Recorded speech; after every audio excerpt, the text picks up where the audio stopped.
But then again, ito po nagkakaroon kumisa ng hadlang. Of course, you know what that obstacle is? Sin. The commitment of sin sets a series of actions in motion. It doesn't stop until it goes full circle. The circle of repentance, forgiveness, correction, and restoration. Heavenly Father, we pray for a simple message that comes only from you. Kami po'y nagtipon-tipon upang dinggin ang tinig nyo, hindi ang tinig ng sino mang tao, sino mang tinig ng kapwa lamang namin, kundi kayo ang nais namin marinig. Kaya kayo po ang mangusap, Panginoon. Inaalay namin ang aming puso, ang aming sarili, at maging ang inyong lingkod, Panginoon, gawin niyo pong tungtungan ang inyong paa nang maitaas ka namin. Use your servant only as a channel of your message, but we ask you, be the messenger. And we reject you, evil one. And we reject any work of evil and lies and half-truths and confusion. And we welcome you, Holy Spirit, to set us free. Free to be like Jesus Christ. Aming dalangin, Panginoon, payapain niyo po kami. At habang kami naman narito at nalulugod sa inyo pong presensya, ganon din ang madama ng aming mga mahal sa buhay, na aming mga sambahayan. That your presence that guides and loves and protects us now will be the same protective presence that may be enjoyed by our families, by our other people who are out of sight right now. And we commit them unto you, O God, na kayo rin po magtatanggol sa kanila mula sa gawa ng kaaway. Mangusap po kayo may kapangyarihan. Huwag niyo pong papabayaan, Panginoon, na may ni isang tao na makakarinig ngayon ng iyong salita na hindi magkakaroon ng pagpapala mula sa iyo. At nawa magbunga ang iyong mga salita ng kabanalan sa aming buhay. We are confident that you hear as we ask in Jesus' mighty name. The trouble with sin is, or the troubles with sin are. Yan po ang title ng ating pag-aaral, The Trouble with Sin. Genesis 3, 6-7. Let us read together. Genesis 3, verses 6-7. At ito po ang walang kamatayang istorya ni Adan at ni Eva nung sila po ay una nagkasala. When the woman saw that the fruit of the tree was good for food and pleasing to the eye, and also desirable for gaining wisdom, she took some and ate it. She also gave some to her husband who was with her, and he ate.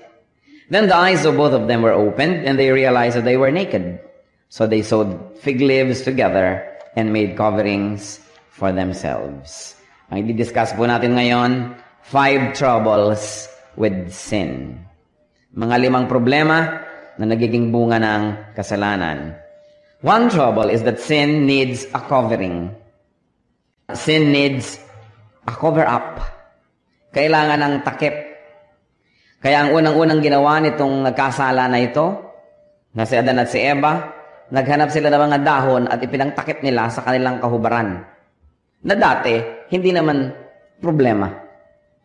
Because there was no malice, there was no sin in their lives, it wasn't a big deal. But then sin needed a covering. Stepping out of innocence carry heavy responsibilities. It carries guilt. Napag tayo po mula sa isang malinis at inosente na sitwasyon ay lumipat doon sa lugar na marami nang alam at gumagawa ng kasalanan, tayo ay kumukuha ng mga pananagutan sapagkat malalaking pananagutan yung malaman yung both sides now. Sabi ni Satan, okay lang yan. Nag-aayaw kasi ng Diyos na matuto kayo. Malalaman nyo kasi yung kabilang panig eh. At sa kagustuhan nilang malaman, inalam nila. Subalit mabigat. Mabigat na responsibilidad yung may alam. Kahit anong alam natin, responsibility yun. Alam mo halimbawa na may mapapahamak, hindi ka gumagawa ng paraan. Alam mong ganito ang sitwasyon, hindi ka nagre-respond. To know is to be responsible. So, it needed a covering. At ano yung unang naging takip? Fig leaves. Mga takip. Genesis 3:7, then the eyes of both of them were opened, and they realized they were naked. They have always been naked, but they never realized it. So they sewed fig leaves together and made coverings for themselves. Tinakpan. Di ba ganun din po tayo pag may kasalanan? Tinatakpan. Kaya yung mga magkakakutsaba at mga magkakaibigan, pag may kasalanan yung isa, pinagtatakpan.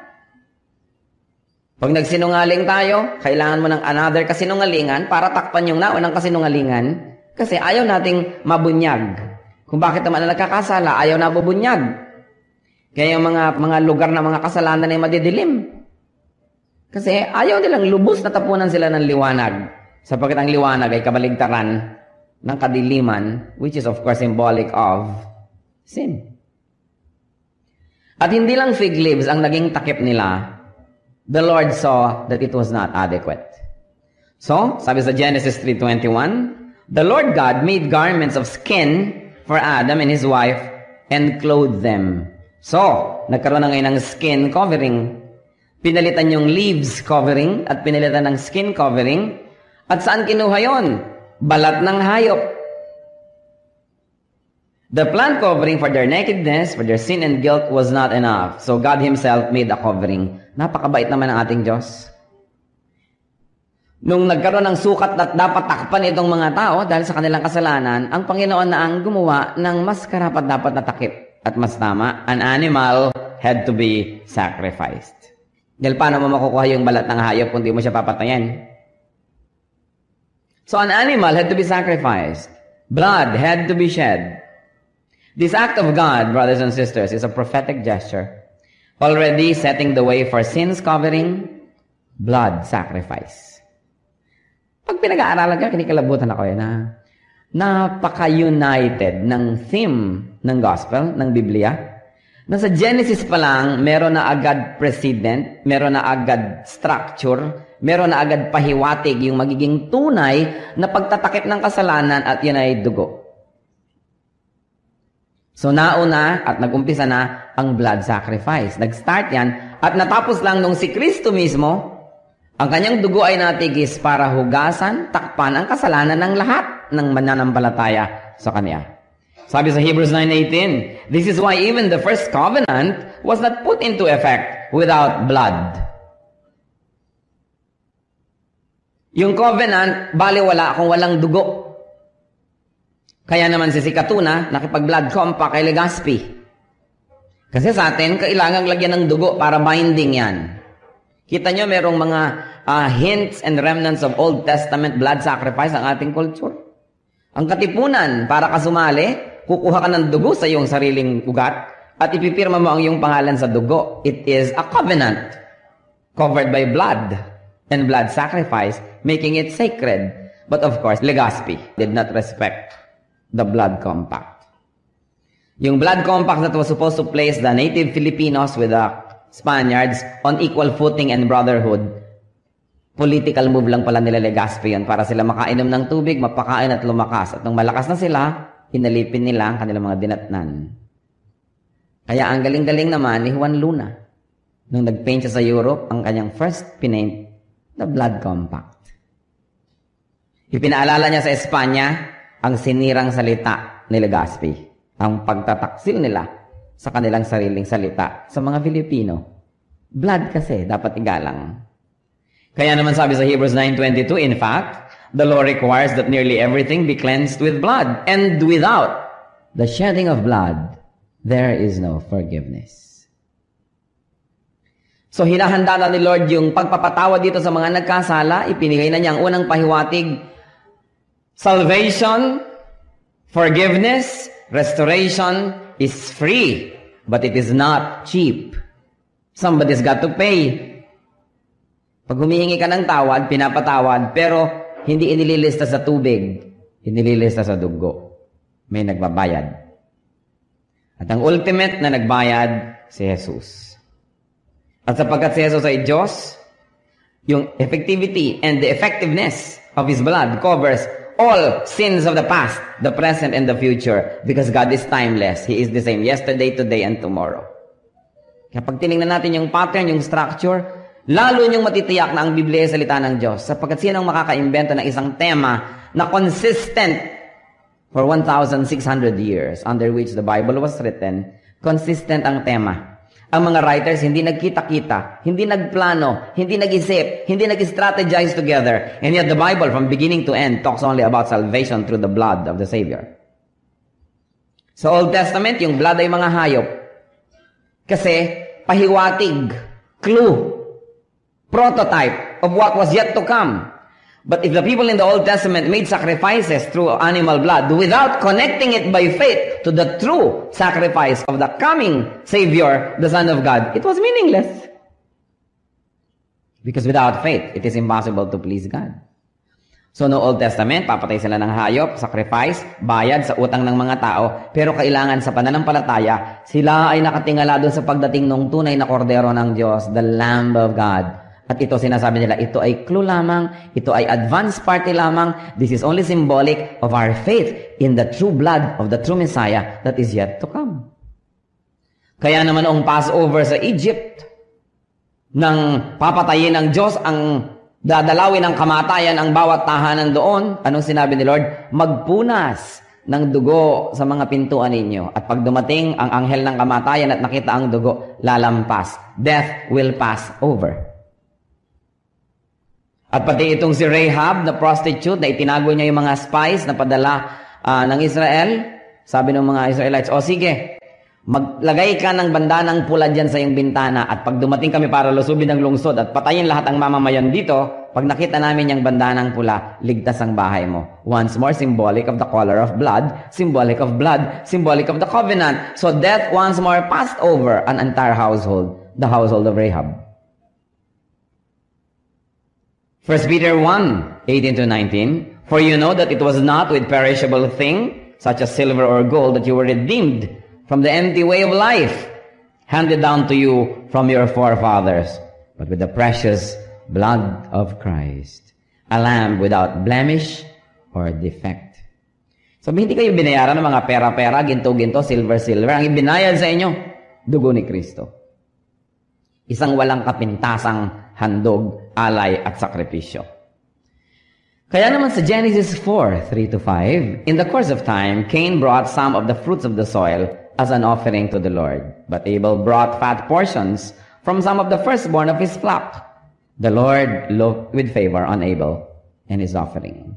But on Cain and his offering, he did not look with favor. So Cain was very angry and his face was downcast. This offering, perhaps the offering was being made as an atonement for sin. Yung walang blood sacrifice wasn't pleasing to God.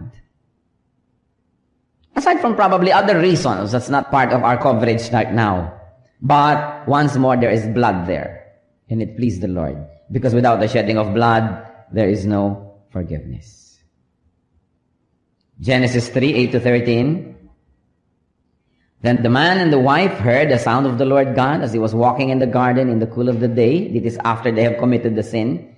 And they hid from the Lord among the trees of the garden. But the Lord God called to the man, Where are you? He answered, I have heard you in the garden, and I was afraid, because I was naked, so I hid. And he said, Who told you that you were naked? Have you eaten from the tree that I commanded you not to eat from? The man said, The woman that you put here with me, she gave me some fruit from the tree, and I ate. Then the Lord God said to the woman, What is this that you have done? And the woman said, the snake, the serpent deceived me, and I ate. So first trouble with sin, it needs a sacrifice to be paid for. Malaking trouble yun. Second trouble with sin, tulad na binasa natin, it brings fear. Di ba yung mga nagkakasala, takot? Pag nahuli mo yung mga nangungupit, yung mga nagchichiting, namumutla, natatakot, mga nangangalon niya, tumatalon kahit bintana, third floor, dahil mabibisto. Sin brings fear. Fear of the offended party, fear of punishment, fear of exposure. Kaya yung maraming kasalanan, madaling ma-blackmail natatakot yung mabisto. Natatakot, ang dami-daming takot. So, that's the second trouble with sin. It brings fear. And I tell you, you know this. When there's fear in your life, you don't enjoy. Hindi tayo nasasarapan sa buhay, walang kapayapaan pag may takot. Yun lang ang mga takot sa anino, mga takot sa momo, hindi makatulog buong gabi. Takot. Kahit na ihing-ihi na, hindi babangon para pumunta sa banyo dahil natatakot. Mahirap matakot. At yung takot, dinadala yan ng kasalanan. Ang mga taong makasalanan, matatakotin. Kaya pag may matatakotin, anong kasalanan mo, ha? Siguro may kasalanan ka. Lagi ka na lang nervyos. Lagi ka na lamang na napapalundag, nagugulat, etc., etc. So that's the second trouble with sin. Fear. Third, Sin creates distance from God. Nakita nyo, dati pag dumadating ang Panginoon sa hardin, tuwang-tuwa tong dalawa. Fellowship time! Hallelujah! Natutuwa sila. Pero nung nagkaroon ng kasalanan, nung dumating ang Diyos, anong ginawa? Nagtago. Tulad din ang ginagawa ng maraming tao pag nasa bahay nila, dumadating na yung pastor, magba-Bible study, nagtatago ang iba.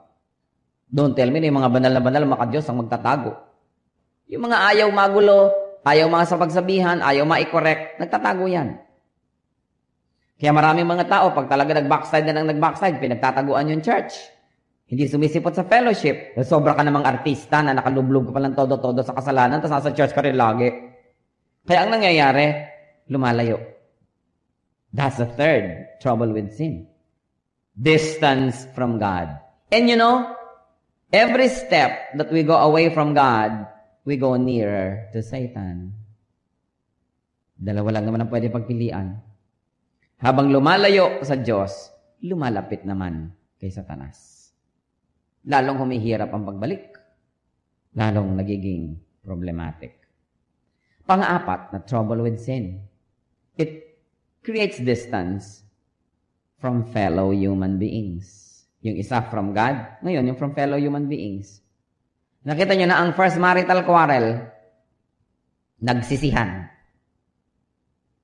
Sabi ng Lord kay Adan, totoo ba na kumain ka nitong bawal? Itong babaeng to binigyan ako Sinisi ang babae.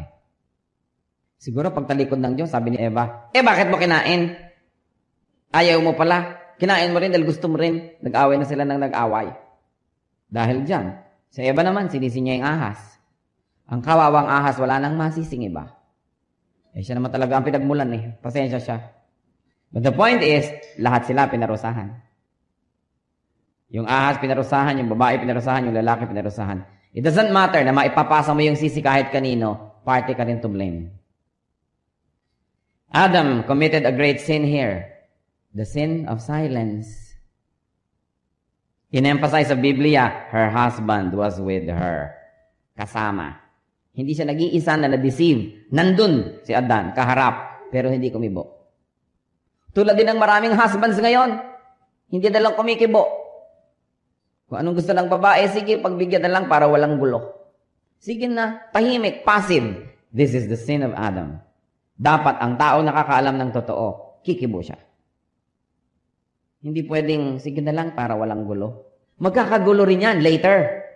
Mas malaking gulo. Kaya di bali na magkagulo ngayon, magtampo na yan, pero i-correct kung dapat i-correct. It happens. And generally, it's really between a man and a woman. The woman is very aggressive about something. Gusto niya ito, gusto niya yung lalaki. Sige na lang, para hindi. Baka pa hindi ipagluto ng 3 araw. Ma-outside na kulambo, etc., etc. You see it repeating every day. The sin of Adam. The sin of silence. Kung minsan may naninigarilyo, lahat kayo hindi na makahinga. Walang sasabing, tumigil nga kayong manigarilyo at hindi kami makahinga at kung gusto nyo lumayo kayo sa amin. Wala, silent ka na lang. Sin of silence. You must learn to speak. And not tolerate sin and not tolerate evil through your silence. Because when silence means yes, then you have said yes. Kaya dapat magsalita. Sabihin nyo nga sa katabi nyo, magsalita ka! Hindi pwedeng hindi ka kikibo. Kaya binigyan tayo ng bibig. So we speak the truth. And truth set people free. Kailangan. Number 5. Trouble with sin. Sin brings curses. Mga sumpang kasama yan, di pwedeng wala. Genesis 3:14-20. So the Lord God said to the serpent, because you have done this, cursed are you above all livestock and all the wild animals. You will crawl on your belly, and you will eat dust all the days of your life. And I will put enmity between you and the woman, and between your offspring and hers. He, referring to Jesus na to will crush your head, and you will strike his heel. To the woman he said, I will greatly increase your pains in childbearing. With pain, you will give birth to children. Your desire will be for your husband, and he will rule over you. So tuwing nahihirapan ka maglihi, nahihirapan kang manganak, remember, dahil sa kasalanan. Yung mga lalaki naman, meron din. To Adam he said, because you have listened to the voice of your wife, and ate of the tree from which I commanded you must not eat. cursed is the ground because of you. Through painful toil, you will eat of it all the days of your life. It will produce thorns and thistles for you, and you will eat the plants of the field. By the sweat of your brow, you will eat your food until you return to the ground, since from it you were taken. For dust you are, and to dust you will return. So, tuwing mahirap maghanap buhay, aalalahanin, kasalanan ni Adan to. Hindi kasi kami buhay. Tuwing mahirap magbungkal, tuwing mayroong El Nino, tuwing may La Nina, kasalanan to ni Adan. Nahihirapan tayo mag-agriculture. Tuwing mayroong drought, tuwing may pestilence, tuwing may nalilay off sa trabaho, tuwing mayroong hindi nasusweldohan, hindi natatanggap, ang hirap maghanap buhay, kasalanan kasi ni Adan. At tuwing may namamatay, kasalanan kasi ni Adan. Ayan tuloy, sabi ni Lord, lupa kayo, talaga hanggang dyan na lang kayo, babalik kayo sa lupa. Curse. Sabi nila, isinumpa yung ahas tuloy, gagapang. Ang tanong ng iba, paano ko naglalakad noon? Ewan ko, hindi sinabi sa Bible eh. Basta, dati siguro hindi siya gumagapang. Kung yun ang problemahin niyo. Basta ang sumpa sa kanya, gagapang siya. So, ano ang mga naging bunga ng sumpa? Pain, thorns and thistles, physical death, disqualification from the tree of life, and banishment from Eden, from paradise. Napalayas tuloy ang latao sa paraiso. Pero, may antidote. Let's take a look at the antidote to sin. Ano naman ang pangontra? Ano ang gamot? Of course, number one is actual holiness. By a perfect living, which is really impossible. Isaiah 53:6, all we like sheep have gone astray. Each of us has turned to his own way, and the Lord has laid on him the iniquity of us all. And Romans 3:23, for all have sinned and fall short of the glory of God. And Romans 3:10-12, as it is written, there is no one righteous, not even one. There is no one who understands, no one who seeks for God. All have turned away. They have together become worthless. There is no one who does good, not even one. So if the way back to God is holiness, because God is holy, then there is no way. Because we cannot be holy, because no one is righteous. But then, actual holiness is only one form of holiness. There's another, legal holiness. Being given a holy status by faith in Jesus. Dalawang paraan para maging banal. One is personal, actual holiness, which is impossible. And the second is legal status of holiness. What do we mean? Romans 1:17. For in the gospel, a righteousness from God is revealed. A righteousness that is by faith from first to last. Just as it is written, the righteous will live by faith. In other words, it is a holiness, it is a righteousness that you don't earn, that doesn't come from you, that you cannot do and maintain. It is from God. And how do you get it? By faith in Jesus. When I believe in Jesus, I am considered holy. Faith in Jesus makes me holy, not what I did or not what I did not do. So, dalawa pong holiness. Actual holiness, accomplishment ko. Kasi hindi ako nagsinungaling eh. Kasi tumulong ako sa kapwa. Kasi nagpakalinis-linis ako. Accomplishment ko, yun yung actual. Ang hirap nun at ang hirap nun i-maintain. Then there's the legal holiness.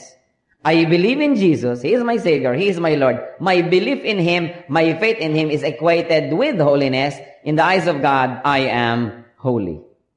Romans 4:3-5. What does the scripture say? Abraham believed God, and it was credited to him as righteousness. Now, when a man works, his wages are not credited to him as a gift, but as an obligation. However, to the man who does not work, but trusts God, who justifies the wicked, his faith is credited as righteousness. Ang ganda na example kay Abraham, kasi itong si Abraham, napakaraming ginawang kalokohan sa buhay at mga kasalanan.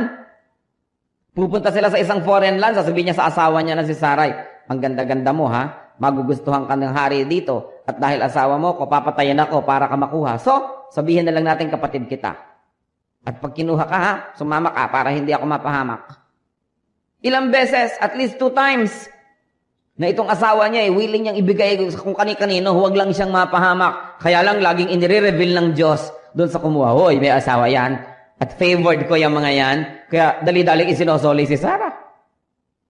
Hindi mo naman malaman kung ikaw si Sarah, kung matutuwa ka o hindi. Biruin mo, sinoli ka. But the point is, nakakatuwa dahil hindi ka na dumihan, pero naisulto rin ang iyong kagandahan. But the point is, si Abraham, ang daming ganon na pinaggagawa. Pero anong sabi? Because Abraham believed in God, it was credited to him as righteousness. You are righteous because you believe. At ito po isa sa mga major keys in understanding Christianity, the 2 differences of actual and legal holiness. Katulad ng, gusto ko laging example, yung actual at legal na mag-asawa. Merong actual na mag-asawa, magkasama sa isang bahay, magka-share ng buhay, pero hindi legal. Hindi po ba? Meron namang actual na legal pa. Ngayon, meron namang legal na mag-asawa, may papeles, may kasal, pero hindi actual kasi magkahiwalay. They are not able to live together and share with each other's lives. Either naghiwalay sila o pinaghiwalay sila ng trabaho o ng destino. So kung isang buwan o 5 taon na wala yung isa, actually, legal silang mag-asawa, legally, pero actually, hindi. Kadalasan nga, nagkakaroon ng ibang actual asawa. Pero merong legal na asawa. Magkaiba. Pag namatay, ang umaandar yung legal. Kaya kadalasan, ang naglilibing doon sa asawang namatay, yung legal na asawa at hindi yung actual. At kung may mamanahin, sino magmamana? Yung legal. Kasi ang tao pag namatay, all the legalities are put to work. Yun ang umaandar. Sa atin din po.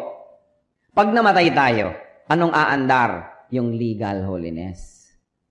Na dahil tayo ay nakakasal kay Kristo, tinanggap natin siya bilang Panginoon at tagapagligtas, magte-take into effect our legal righteousness, and that's our ticket to heaven.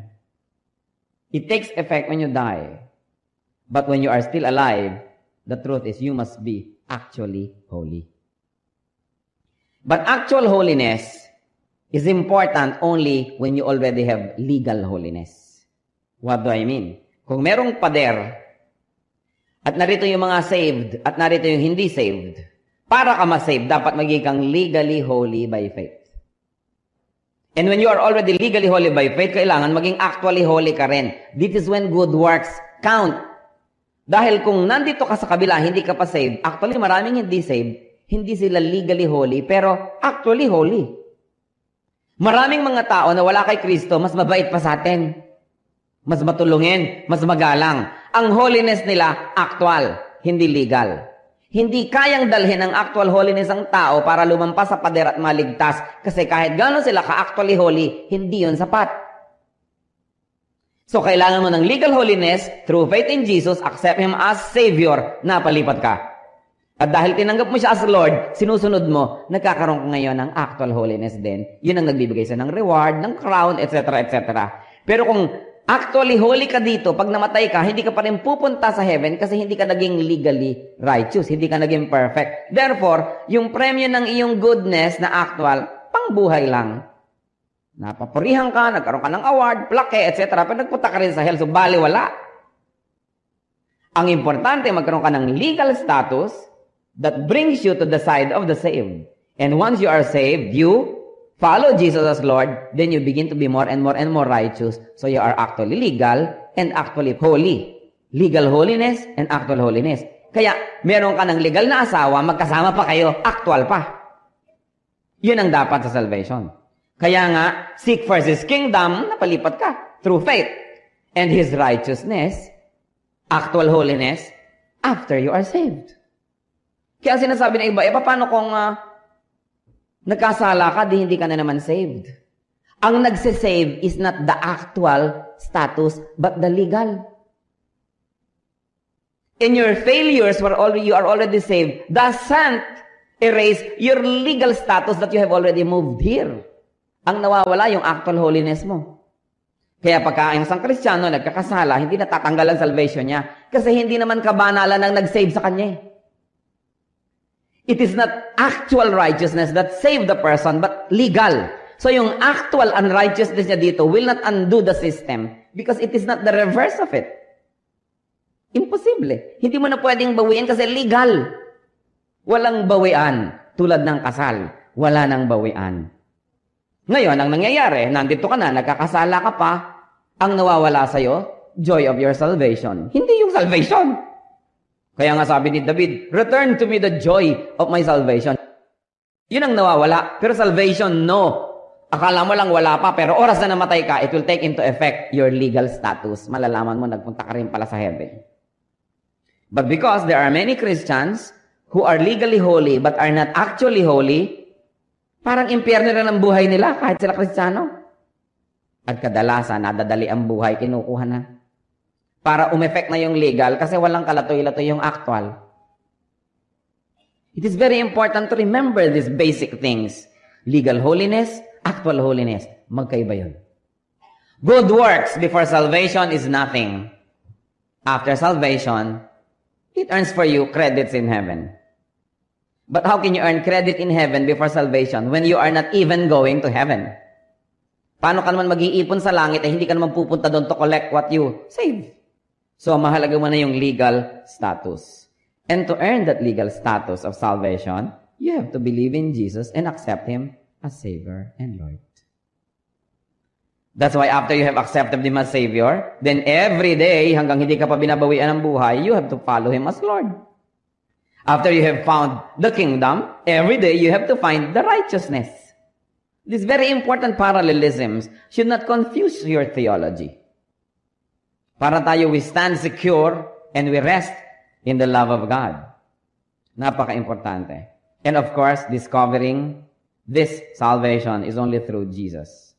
What are the 5 great truths of such antidote to sin or covering for sin? Ang totoo, nung tinakpan sila ng balat ng hayop, tinakpan sila ng dugo, ang ipinakita talaga sa kanila si Kristo. Dahil yon, symbol ni Christ na darating pa. Through Jesus Christ, a covering or an offering is given. Hebrews 10:12. But when this priest had offered for all time one sacrifice for sins, he sat down at the right hand of God. There is only one sacrifice for sins. Hindi araw-araw, linggo-linggo, oras-oras, merong sacrifice for sins. There's only one. One for all time, one for all people, one for all places. 1 John 2:2, He is the atoning sacrifice for our sins, and not only for our sins, but also for the sins of the whole world. So yan ang unang nagaganap through Christ. In reference to the 5 troubles with sin, Unang-una, a real covering is given through Christ. 2, fear is destroyed. Kanina yung trouble, fear. Ngayon, nasa-solve. John 16:33, I have told you these things, so that in me you may have peace. In this world, you will have trouble. But take heart, I have overcome the world. Nagkakaroon ng peace. Sabi, nasa earth kayo, natural, may problema. Sinumpa na nga yan dahil sa kasalanan So, natural. Maraming gulo, maraming problema. Huwag kayong magtaka. Pero sabi niya, huwag kayong mag-alala.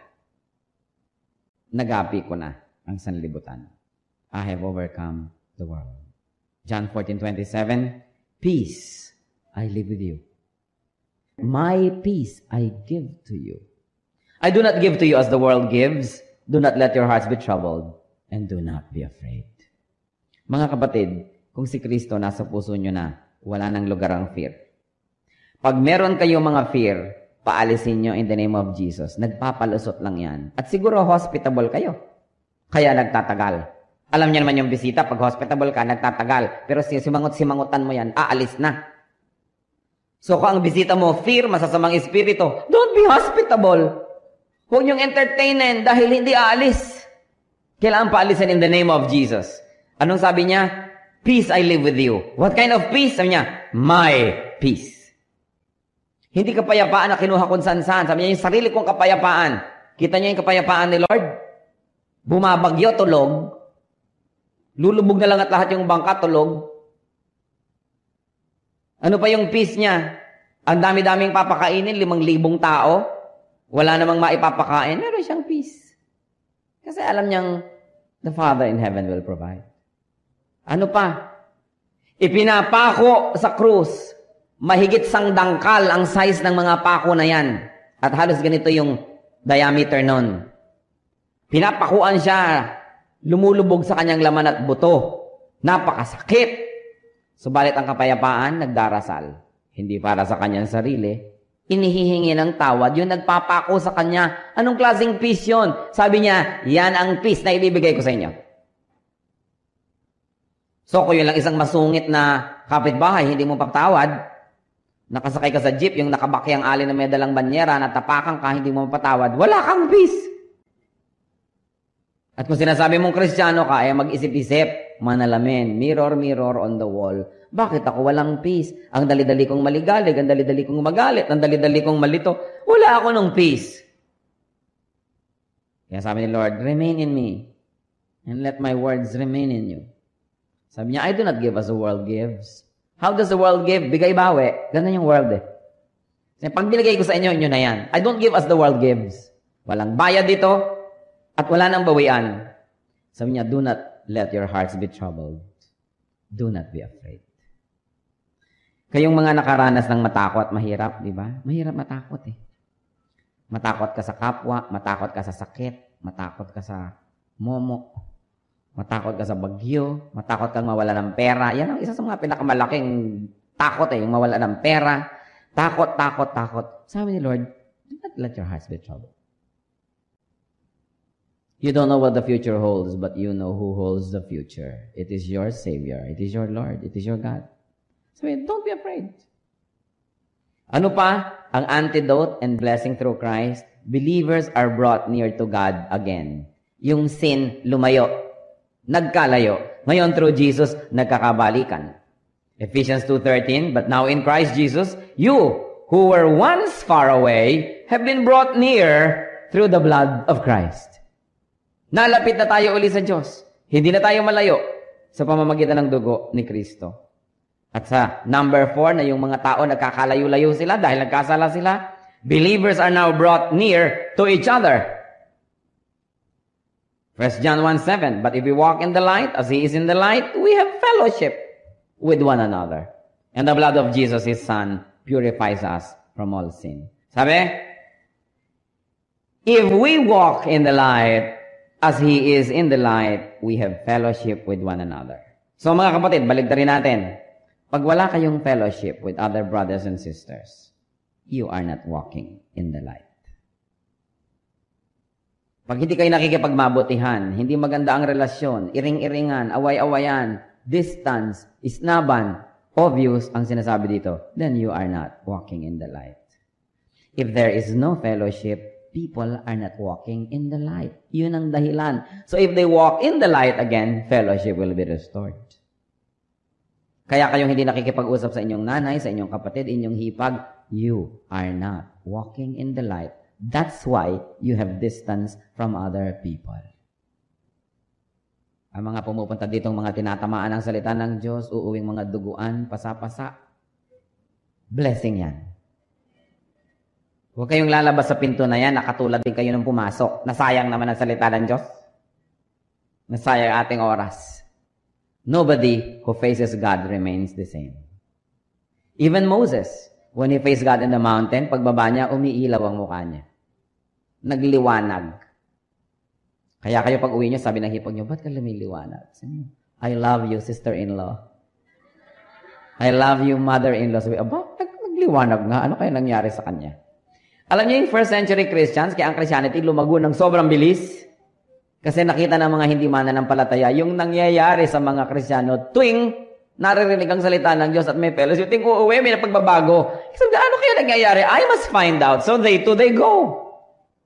Pero kung uuwi kayo, katulad din kayo nung umalis, di walang nangyari. Hindi sila naku-curious. O uuwi kayo, mas masahol pa nung umalis kayo. Sasabihin pa sa inyo, yan ba ang nag-fellowship? Yan ba pa, praise the Lord, praise the Lord. Makakantsawan pa kayo, lalo silang lalayo. But, if you walk in the light, you will have fellowship with people. Remember that. Madaling malaman if you're walking in the dark. your fellowship with people is destroyed. So, kung ang gagawin nyo naman na kondisyon para magkaroon ng fellowship, sila'y banal, hindi na mangyayari yon. Kailangan tayo'y mapagpatawad. In other words, it is a fellowship not because they are worthwhile, but in spite of their being unworthwhile. Tulad ng love ni Lord, na in spite of who we are, He loved us. Not because we are lovable, but because He is loving. That's why when we love people, it's not because they are lovable, but it's because we are loving. Because if you're going to wait for people to become lovable, wala yata nun. Lovable lang sila kumisan kung MWF, THS, hindi. Bihira. Kung iaasa po natin sa behavior ng iba ang ating holiness, hindi na darating. We must take control of our life and we must take control of our righteousness by not becoming another person's satellite. Na pag wala siya sa mood, wala rin kayo sa mood. Pag rude siya, rude din kayo. Pag mabait siya, mabait din kayo. Hindi kayo free person, kayo ay satellite. Kung saan nandun yung earth, para kayong moon, doon lang kayo nagpupunta, wala kayong sariling orbit. Pero, ang tao may sariling orbit, kaya polite o magaspang yung kaharap, polite siya. Kasi talagang polite siya. Hindi lang siya nagre-react to others, but he acts. A Christian doesn't react. A Christian acts. Tayo yung nauuna. You set the pace. And finally, another antidote effects of sin, faith or new life brings blessings. Faith replaces curses with blessings. Ephesians 1:3. Praise be to the God and Father of our Lord Jesus Christ, who has blessed us in the heavenly realms with every spiritual blessing in Christ. How much blessing? Every spiritual blessing. Don't ask for it. It's already there. Use it. Sin brings about troubles. The trouble with sin is that Jesus had to die to cover us with His skin. Remember this.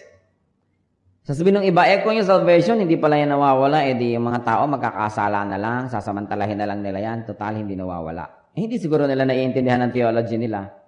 That salvation and forgiveness is free, but not cheap. Because every forgiveness that we receive, Christ pays. Pag sinasabi mo sa tindahan, itong utang ko, may bago na naman akong utang, charge na naman sa tatay nyo o doon sa tagapagbayad. Ganun yun. Whenever we confess, say, Father, forgive me my sins in the name of Jesus. Ang ibig sabihin, si Jesus po singilin nyo. Yun yun. May nagbabayad. Kaya kung mahal mo si Jesus, hindi ka confess na lang araw-araw dahil bayad na naman siya ng bayad eh. Ngayon yung iba mahihiyain ho ako, hindi na lang ako magko-confess. Nahihiya ka pala, tigilan mo ang kasalanan nang wala ka ma-confess. Hindi yung titigil ka lang ng pag-confess, pero yun namang curse ng sina sa'yo. If you love Christ, you will not be sinless, but you can sin less. Para naman huwag siyang bayad ng bayad. At kung nagbababayad man, konti-konti lang, hindi naman major. But, remember this, that's how much Jesus loves us. That whenever we seek forgiveness, sabi sa 1 John 1:9, if we confess our sins, He is faithful and just to forgive us. Ano yung faithfulness? Sige, here is my blood. Ilang litro? Actually, drum. Ilang drum ang kailangan mo sa araw na to. Araw-araw na lang, drum na dugo ang kailangan mo para kahugasan gabi-gabi. Nakakahiya naman. So, kailangan pakonti ng pakonti. Konti lang sprinkle here. Dahil maliit lang ang sin ngayon. Di salamat at hindi natin masyadong sinasaktan ng Diyos. Because whenever we sin, we hurt Him. Ganun ka serious. Kaya ang tunay na Kristiyano, hindi niya yung sasamantalahin, hindi naman pala natatanggal.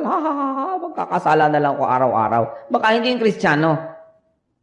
Hindi niya naintindihan. Jesus is Savior. Jesus is Lord. So, bad news, sin destroys. Good news, Jesus can erase sin and its effects on our lives. But it's important to have Him as Savior and Lord. Have you reversed your direction from sin to God? That's a very important issue. What sin easily entangles you? Kung minsan may mga sin na strong tayo against that, hindi na problema. Pero yung mga hindi tayo strong, laging yun ang bumabalik. Don't be deceived that just because you were able to stop 70% of it, it's okay to keep the 30. That is where the bigger deception lies. Because sin is sin, big or small. Let's bow before the Lord at tayo mag-review. Ano ba ang mga kasalanan na siguro nalibang na ako, naging part na ng life ko, na part ng Christian life ko, akala ko okay lang. Pero hindi naman. Sin of pride, sin of laziness, sin of exaggeration, selfishness, not obeying all the commands, probably obeying 8 out of 10. What is it? Let the Holy Spirit deal with us. Sin brings trouble. Sin brings unhappiness, fear, distance from other people and from God. Kung meron tayong mga distance, may mga fear, merong sin, kaya nandyan sila. Silently, let's not be alone with God for a while. Ama naming Diyos, kami po'y lumalapit sa iyo na maging sensitive kami sa sins that are big or small. May mga malalaking struggles, Panginoon. Let everyone come to realization that we have a Savior. We have a Lord in Jesus Christ. At sa mga tumanggap na sa Kanya bilang Savior and Lord, dalangin namin, Panginoon, huwag ma-deceive ng mga konti at maliliit na natitira. You demand that we do our best because you too have done your best for us. Lord, make us uncomfortable with sin. Kahit maliliit yon, alam namin, Lord, these things put distance between you and us. And they bring about inconvenience and troubles into our lives. Lead us to see the troubles with sin so that we may continue to live, Lord, under your guidance, under your protection, and under your grace. Continue teaching us. Continue to make us sensitive. Open our eyes to sins that have been fixtures of our lives na hindi na napapansin, hindi na napupuna. Make us more sensitive.